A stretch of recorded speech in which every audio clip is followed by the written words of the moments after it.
Assalamu alaikum students of class 6. I hope you all are doing well. So students, today we will study social studies. So आपके लिए social studies एक new subject है. Don't worry, it is an easy subject. आप अगर ध्यान से मेरी videos को देखेंगे और समझेंगे तो आपको समझ में आ जाएगा कि social studies में क्या है. And one more thing students, social studies में basically 3 टॉपिक होते हैं, history, geography and civics. तो आपको history के लिए अलग नोटबुक बनानी है, geography के लिए अलग नोटबुक बनानी है और civics के लिए अलग नोटबुक बनानी है. आपको आपके कोर्स में ऑरेंज कलर की नोटबुक्स मिली होंगी. वो ऑरेंज कलर की नोटबुक्स आपकी एक साइड प्लेन पेपर होगा और एक साइड रोलिंग शीट होगा. उन्हीं नोटबुक्स को आपको हिस्ट्री, ज्योग्राफी और सिविक्स के लिए यूज करना है. तो चलिए देखते हैं आपका फर्स्ट चैप्टर क्या है. So students, the name of your first chapter is studying the past. इतिहास को पढ़ना. यहाँ पे कुछ glossary words दिए हैं. आइए देखते हैं glossary words क्या है. First word is monument. Old buildings which are excavated or standing. जो हमारे सामने पुरानी इमारतें होती हैं उन्हें manuscript को monument कहते हैं. Next is manuscript. Handwritten accounts. जो इतिहास की हाथ से लिखे हुए दस्तावेज हमारे पास है उन्हें हम मैन्यूस्क्रिप्ट कहते हैं. Inscriptions, writing engraved on stones, rocks, metal, pillars etcetera. जो ऐसी राइटिंग्स हैं जो पत्थर के ऊपर, मेटल के ऊपर या पिलर के ऊपर गढ़कर लिखी हुई हैं उन्हें हम इंस्क्रिप्शंस कहते हैं. Secular literature, literature concern with worldly subjects other than religion and philosophy. ऐसा लिटरेचर जो वर्ल्डली सब्जेक्ट से जुड़ा हुआ है, जिसका हमारे रिलीजन या फिलोसफी से कोई नाता नहीं है, उसे हम सेक्युलर लिटरेचर कहते हैं. Archaeological evidence, Asian remains of buildings, pottery tools, images, seals, tables, coins etcetera. जो हमारे अवशेष बचते हैं, जो हमारे एविडेंसेस बचते हैं, जो हमारे हिस्से बचते हैं किसके, हमारी बिल्डिंग्स के, पोट्री के, टूल्स के खराब होने, बर्बाद हो जाने के बाद, उनके विनाश के बाद जो उनके हिस्से बचते हैं उसे हम आर्कियोलॉजिकल एविडेंस कहते हैं. Next is what is history. क्या आप अपने फोर फादर्स का नाम बता सकते हैं, अपने पूर्वजों का नाम बता सकते हैं? वो क्या करते थे, वो कहाँ रहते थे, वो क्या खाते थे, वो क्या पहनते थे? ये सारी चीजें आपको उनके बारे में पता करने के लिए हमें हिस्ट्री को पढ़ना पड़ता है. हिस्ट्री का मतलब है इतिहास को पढ़ना. History means the study of the past. The past has left many traces such as traditions, folk tales, work of arts, archaeological objects, books and other records. Past ने हमारे सामने बहुत सारे ट्रेडिशन, रीति रिवाज, folk tales, art work, archaeological object, books और दूसरे return records छोड़ रखे हैं. हिस्टोरियंस इन रिकॉर्ड्स, जो पास्ट इवेंट्स के रिकॉर्ड्स होते हैं, इन्हें पढ़ते हैं और एक नए रिकॉर्ड्स को प्रिपेयर करते हैं. These records, ये जो रिकॉर्ड्स होते हैं और ये जो इवेंट्स होते हैं, इसी को हम हिस्ट्री कहते हैं. हिस्ट्री की जो स्टडी है वो बेसिकली पास्ट की स्टडी है जो हम रिकॉर्ड करते हैं रिटर्न डॉक्यूमेंट्स में.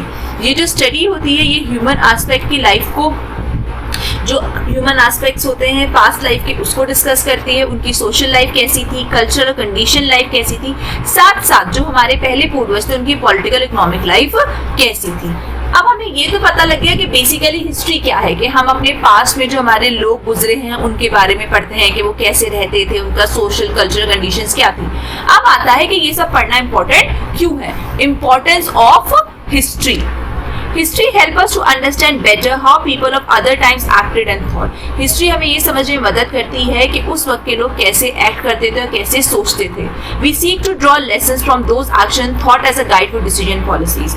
हम उन लेसन से, हम उनसे लेसन्स ले सकते हैं, उनके एक्शन से, उनकी थॉट से, जो हमें हमारी पॉलिसीज बनाने में हेल्प करती है. ये हमें हमारी कंट्री की हेरिटेज को समझने में और हमारे देशभक्ति को डेवलप करने में हेल्प करती है.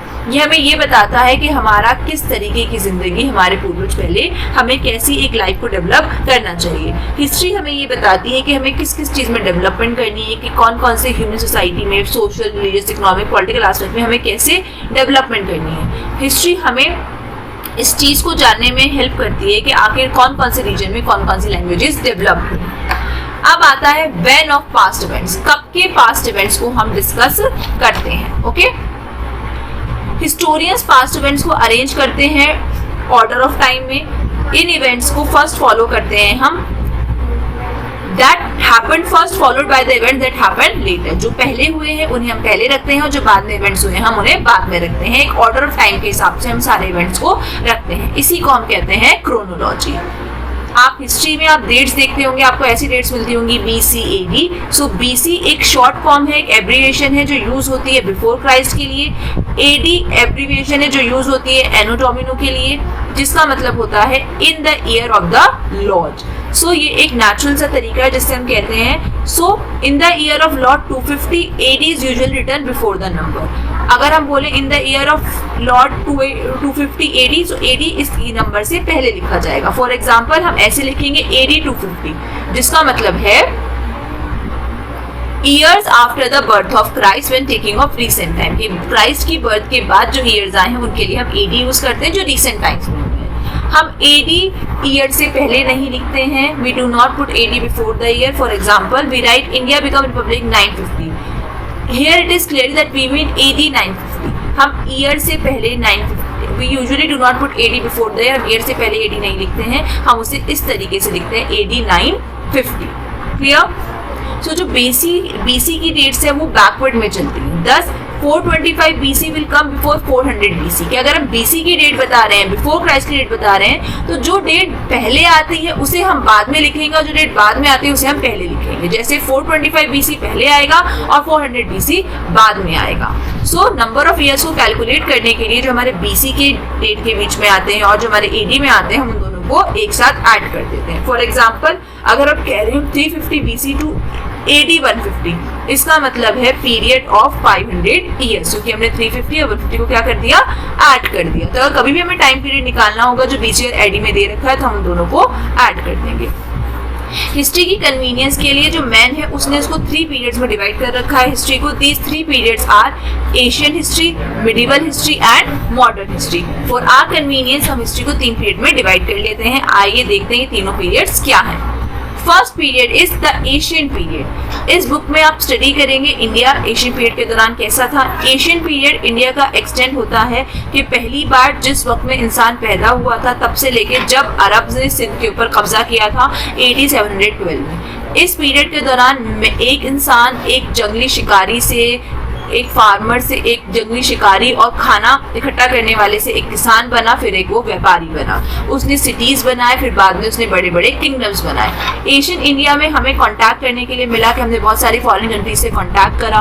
पीपल जो इंडियन पीपल थे उन्होंने इन्फ्लुएंस होकर foreign custom, religious, literature, art से इन्फ्लुएंस हुए और उन्होंने अपने नए नए ट्रेडिशंस डेवलप करे। Next is pre history and history.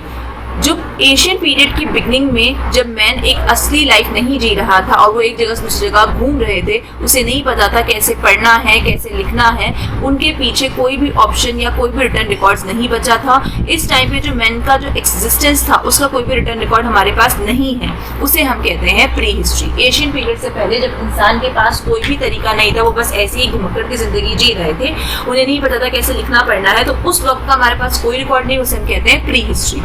Historians एक कंक्लूजन बताते हैं कि इन पीरियड्स के बारे में स्टडी करने से कि जो उस वक्त के जो हड्डियां, टूल्स, हथियार या केव शेल्टर्स जो बचे, उनको स्टडी करने के बाद ही हिस्टोरियंस इसका रिकॉर्ड बनाते हैं। हमारे पास उस वक्त का कोई रिटर्न रिकॉर्ड नहीं है। कभी कभी वो ट्राइबल पीपल को ऑब्जर्व करके उनकी प्रिमिटिव पुराने लाइफस्टाइल को हिस्टोरियन कंफर्म करते हैं या कंक्लूजन पे आते हैं कि प्री हिस्टोरिक मैन कैसा था, कि एशियन पीरियड से पहले वाला इंसान कैसा था। सो दैट टाइम पीरियड, जो ये पीरियड ऑफ टाइम है, इसका हमें कोई रिटर्न रिकॉर्ड होता है तो उसे हम हिस्ट्री कहते हैं। जिसका हमारे पास कोई रिटर्न रिकॉर्ड नहीं होता उसे हम प्री हिस्ट्री कहते हैं। और जो रिटर्न रिकॉर्ड्स होते हैं ये हमें बताते हैं कि आखिर कौन से इवेंट की क्या डेट थी, लोगों का क्या नाम था, जगहों का क्या नाम था, ये सब चीज़। अगला है वेयर ऑफ पास्ट इवेंट्स। कहाँ के पास्ट इवेंट्स हम पढ़ते हैं। अब जो इवेंट्स को डिस्क्राइब करते हैं एशियन पीरियड के, जो हिस्टोरियंस होते हैं उनकी लोकेशंस को भी आइडेंटिफाई करना पड़ता है कि ये इवेंट कहाँ हुआ। कभी कभी हमारे डिफिकल्ट बन जाता है क्योंकि जो रिवर की वजह से जगह का नाम, टेरिटोरियल बाउंड्रीज है वो चेंज हो चुके हैं, जो वक्त के साथ चेंज हो जाते हैं। हम देखते हैं कुछ रिवर नॉर्थ वेस्टर्न इंडिया में है, कुछ रिवर्स ने अपना एशियन कोर्स जो है चेंज कर लिया, उनका नया नाम दे दिया गया है। सरस्वती रिवर तो पूरी सूख चुकी है, कुछ हुई उसका पार्ट एग्जिस्ट करता है रिवर छागर में। तो जो एशियन इंडियंस का जो आइडिया है कि इंडिया की लोकेशन वो थोड़ी थोड़ी डिफरेंट हो जाती है। वो बिलीव करते थे कि अर्थ एक फ्लैट है और गोल्डन माउंटेन कॉल्ड मेरू उसका सेंटर है।